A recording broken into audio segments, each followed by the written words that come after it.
तक पहुंचा तपोवन में रेस्क्यू अभियान, और क्या है पश्चिम यूपी में प्रियंका की महापंचायत और साधना का सत्ता कनेक्शन। लोकसभा में मोदी ने कहा कि बदलाव के लिए कानून बनते हैं, कोई मांगता नहीं। तो शुरू करते हैं दिन भर दिल्ली।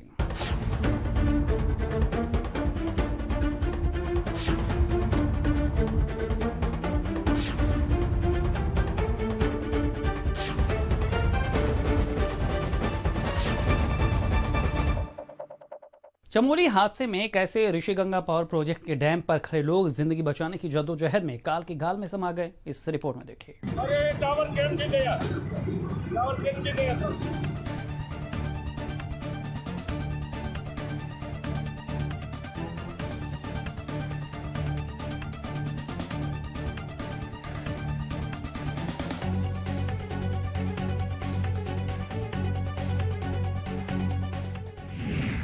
ये मौत का सैलाब है।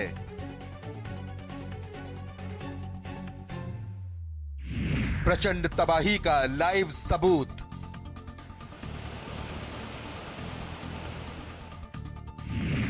पल भर में मौत बनी जिंदगी।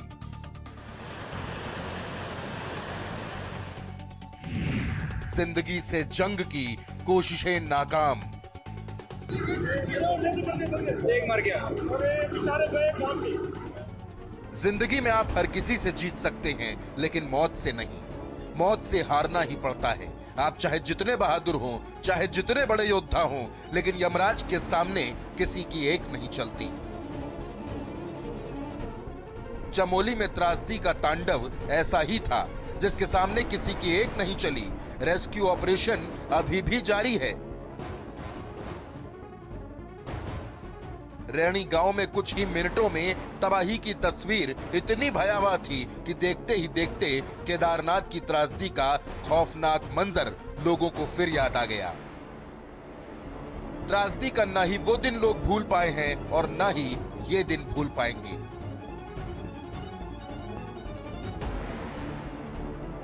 असल में यहाँ ऋषिगंगा पावर प्रोजेक्ट चल रहा था, जो बीते 10 सालों से चल रहा है।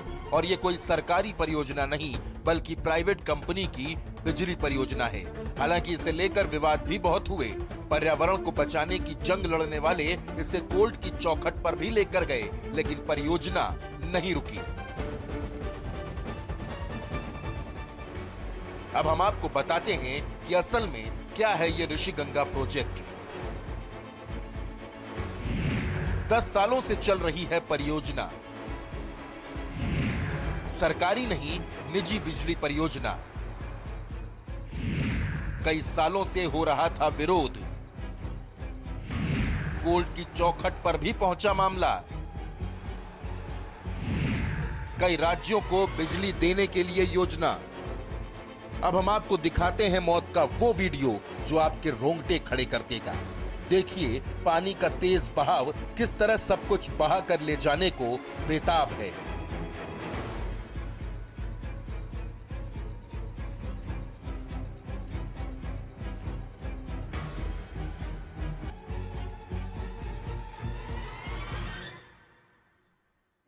ऐसा सैलाब है जिसे देखकर ही होश उड़ जाएं। इस सैलाब में फंसे लोगों ने बचने की खूब कोशिशें की, लेकिन बच नहीं पाए और एक एक करके काल के गाल में समा गए। पूरे वीडियो को ध्यान से देखिए, आपको एहसास होगा कि मौत की रफ्तार कैसी थी। लोग बचने की कोशिशें कर रहे थे, लेकिन मौत उन्हें अपनी ओर खींच रही थी। पानी की इस स्पीड को देखकर आप सहम भी सकते हैं।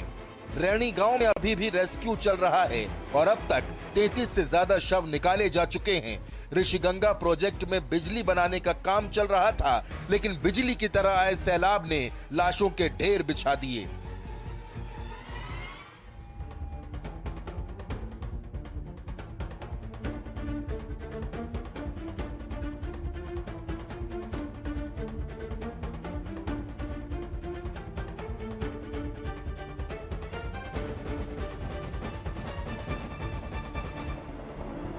इस हादसे ने सभी को हैरान कर दिया है और एक बार फिर सोचने को मजबूर कर दिया है कि पर्यावरण के साथ खिलवाड़ को बंद करना होगा। मौत के मंजर का ये वीडियो जितना भयानक है, तबाही के निशान भी उतने ही खौफनाक हैं। ब्यूरो रिपोर्ट, भारत समाचार।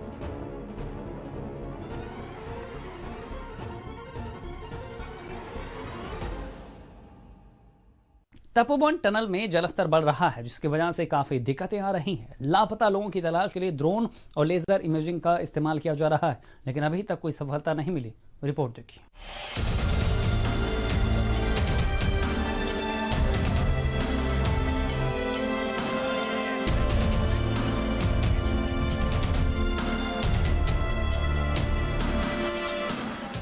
उत्तराखंड आपदा के बाद राहत और बचाव का काम चौथे दिन भी जारी है। 174 लोग अभी भी लापता हैं, जिनकी तलाश लगातार जारी है। आपदा में अब तक 32 लोगों की मौत हो चुकी है। तपोवन टनल में अभी भी 30 लोगों के फंसे होने की आशंका है।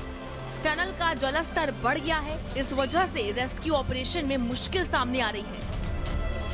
तपोवन सुरंग के अंदर बोल्डर काफी मुश्किल पैदा कर रहे हैं। इसके साथ ही टनल में जलस्तर बढ़ रहा है, जिसकी वजह से भी काफी दिक्कतें आ रही हैं। लापता लोगों की तलाश के लिए ड्रोन और लेजर इमेजिंग का इस्तेमाल किया जा रहा है, लेकिन अब तक कोई सफलता हाथ नहीं लगी। चैलेंजिंग टास्क यही है कि मलबा जो डेब्रीज अंदर फंसा हुआ है, अब वो ज्यादा निकल के बाहर आ रहा है।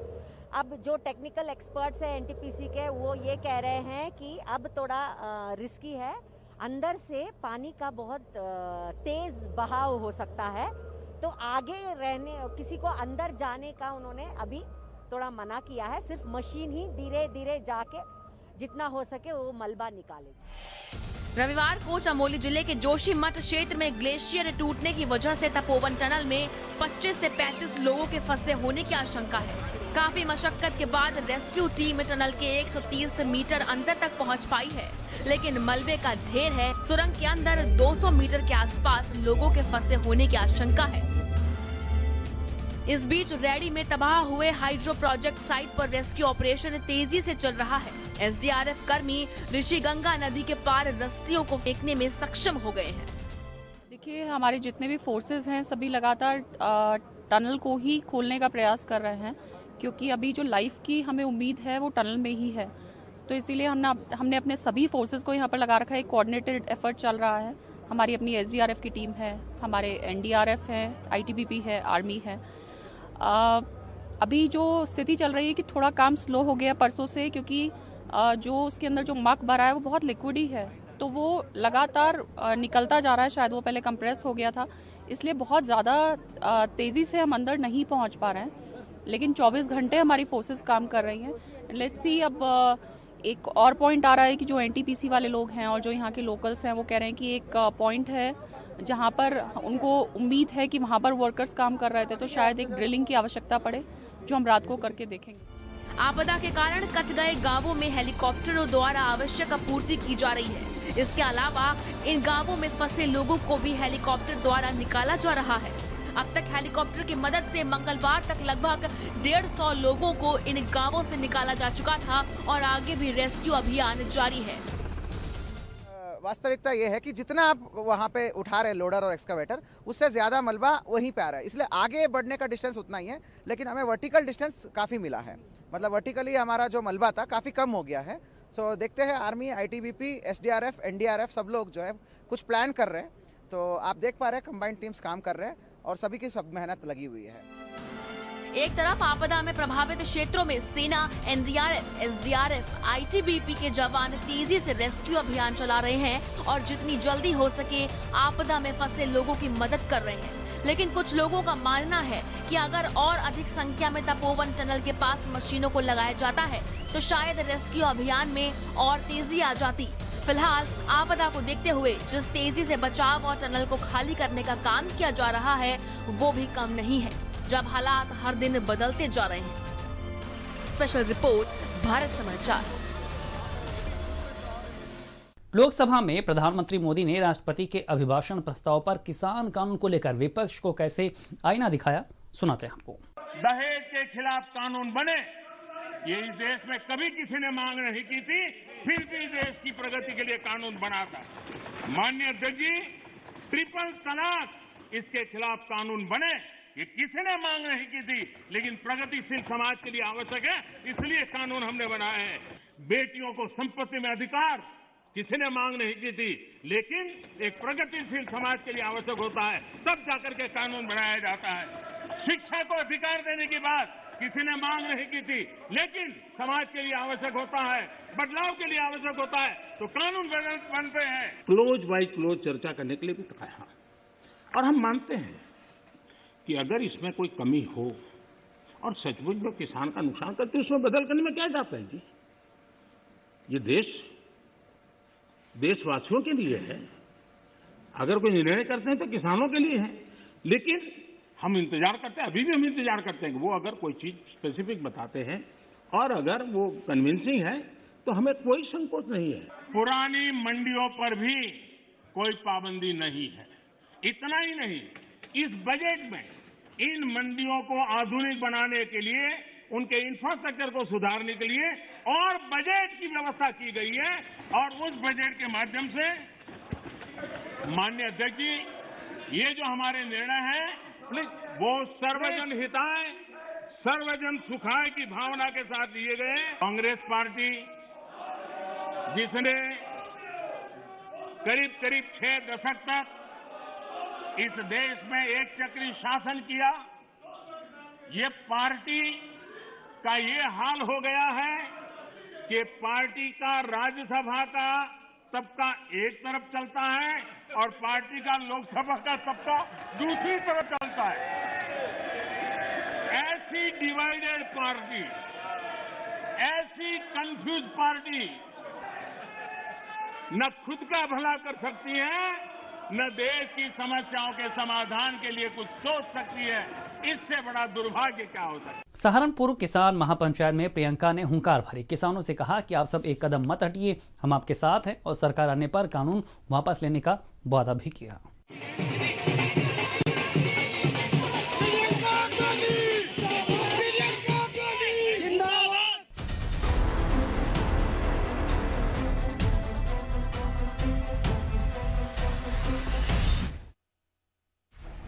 भारतीय किसान यूनियन की पंचायत हो या आरएलडी नेता जयंत चौधरी की महापंचायत, सभी में किसानों की भारी भीड़ उमड़ रही है, जिसको देखते हुए कांग्रेस ने भी पश्चिमी यूपी में अपनी सियासी जड़ें जमाने की कवायद शुरू कर दी है। कांग्रेस महासचिव प्रियंका गांधी बुधवार को सहारनपुर के चिलकाना में किसान महापंचायत के जरिए पश्चिमी यूपी के इन्हीं समीकरणों को साधने की कोशिश कर रही हैं।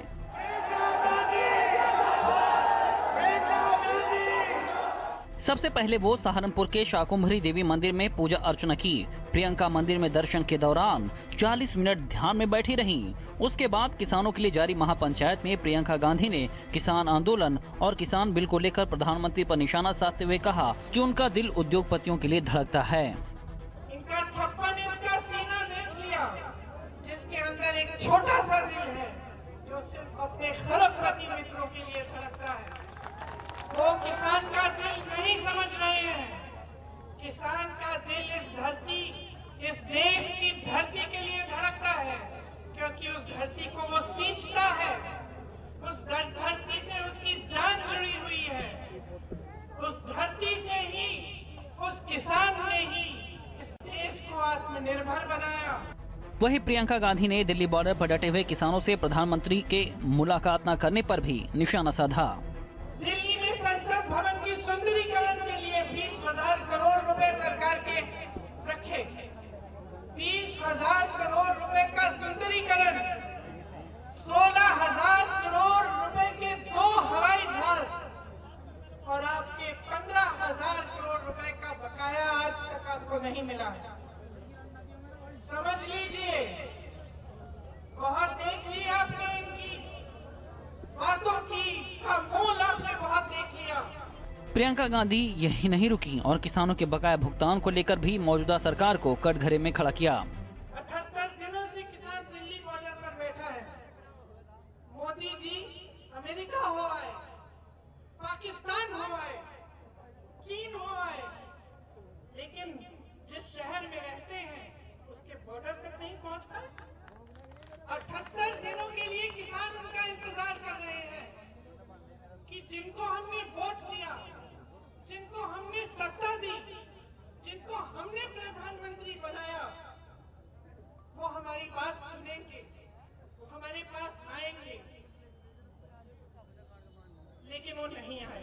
प्रियंका गांधी ने कृषि कानूनों को राक्षस की तरह भी करार दिया।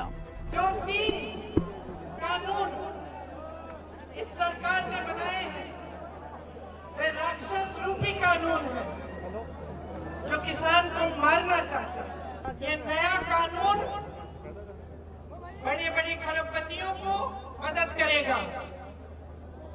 आपको उपज का दाम क्या मिलना है, आपसे कब खरीदा जाएगा, कैसे खरीदा जाएगा, ये वो तय करेंगे। प्रियंका गांधी जानती है कि यूपी में जड़ें जमाने के लिए पश्चिम में कांग्रेस को स्थापित करना जरूरी है। हालांकि कांग्रेस यूपी में अस्तित्व की लड़ाई लड़ रही है।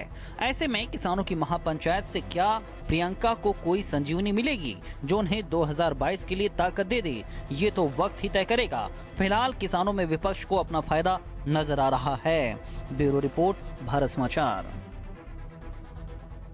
सुप्रीम कोर्ट ने नौसेना की सेवा से रिटायर हो चुके विमान वाहक पोत INS विराट को तोड़ने पर रोक लगा दी है, जिसे 6 मार्च 2017 को भारतीय नेवी की सेवा से मुक्त कर दिया गया था। देखिए कितना गौरवशाली रहा है पोत INS विराट।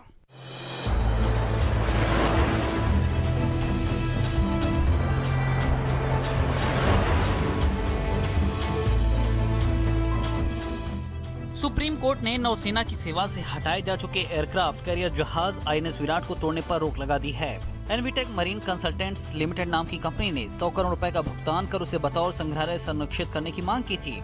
INS विराट को भावनगर के श्रीराम ग्रुप ने खरीदा था। अब उसे कबाड़ के तौर पर तोड़ा जा रहा है। साल 2017 में भारतीय नौसेना के इस विमान वाहक युद्धपोत INS विराट को रिटायर कर दिया गया था। बड़े मौके पर बड़े प्रहरी की तरह समंदर में सरहद की हिफाजत करने वाला INS विराट अब कबाड़ और संग्रहालय के बीच झूल रहा है। जब सेवा से रिटायर होने के बाद विराट को कबाड़ में बदलने की तैयारी थी, तब सुप्रीम कोर्ट ने बड़ा फैसला सुना दिया है। आइए आपको बताते हैं क्या है युद्धपोत INS विराट और क्या भूमिका रही है इस युद्धपोत की भारतीय नौसेना में और देश की सीमा की सुरक्षा में। INS विराट को 1987 में खरीदा गया था। ब्रिटिश रॉयल नेवी से सरकार ने खरीदा था। INS विराट पर 1500 सैनिक तैनात होते थे। 15 साल तक सीमाओं की अकेले सुरक्षा की। अरब सागर से बंगाल की खाड़ी तक की सुरक्षा। समंदर में जाने पर 90 दिन बाद लौटता था विराट। करीब 24,000 टन वजनी विराट की लंबाई करीब 740 फीट और चौड़ाई करीब 160 फीट थी। उस पर 1,500 नौसैनिक तैनात होते थे। विराट पर एक समय में 3 महीने का राशन रखा रहता है, क्योंकि विराट एक बार समंदर में निकलता था तो 90 दिन तक बंदरगाह में वापस नहीं लौटता था। उस पर तैनात सी हैरियर लड़ाकू विमान और सीकिंग हेलीकॉप्टर विराट की ताकत को कई गुना बढ़ा देते थे। करीब 15 साल तक विराट ने अकेले भारत के दोनों समुद्री तट, पूर्व और पश्चिम तट के साथ साथ अरब सागर से लेकर बंगाल की खाड़ी तक अकेले ही दुश्मनों की नापाक हरकतों पर ही नजर न रखी, बल्कि किसी को आस पास नहीं भटकने दिया। और अब जब उसके रिटायर होने पर उसे कबाड़ में बदला जा रहा, तो सुप्रीम कोर्ट ने उस पर रोक लगा दी है और शायद जल्द ही हमें देश के सुरक्षक बाहुबली पर एक बड़ा सा म्यूजियम देखने को मिले। INS विराट को कबाड़ में बदलने पर सुप्रीम कोर्ट ने रोक लगा दी है, जो देश की रक्षा करने वाले इस पोत के लिए सच्ची सेवा का मेडल है। जैसे ये अकेले 15 सालों तक सेवा करता रहा था, उसे कबाड़ में बदलना बिल्कुल सही नहीं है। कैमरामैन रोहित के साथ रवि सर्राफ, भारत समाचार, दिल्ली। फरवरी के महीने में भी पहाड़ों पर जमकर बर्फबारी हो रही है, जिसके चलते वहां रहने वालों के लिए मुसीबतें बढ़ रही हैं। रिपोर्ट देखिए। पहाड़ों पर फिर लौटी ठंड। गिरा पारा, बर्फबारी हुई प्रचंड।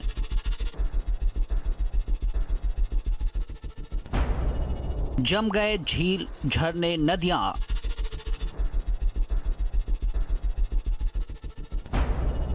सफेद बर्फ से भर गई वादियां।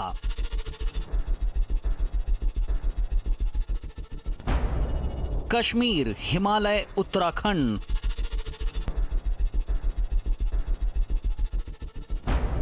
सर्दी से बेहाल लोगों का जीवन।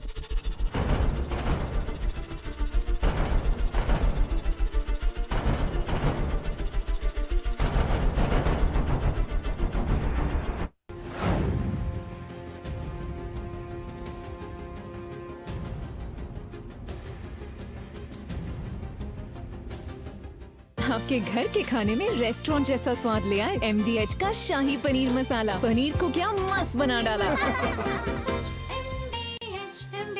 हर कोई चाहता है कि उसकी स्किन हो सुंदर, कोमल और ब्राइट, तो फिर कोई भी साधारण सी कॉस्मेटिक क्रीम क्यों? अपनाइए 12 खास आयुर्वेदिक जड़ी बूटियों से बनी रूप मंत्र आयुर्वेदिक फेस क्रीम। ये कोई कॉस्मेटिक नहीं, आयुर्वेदिक औषधि है। क्या बात है यार,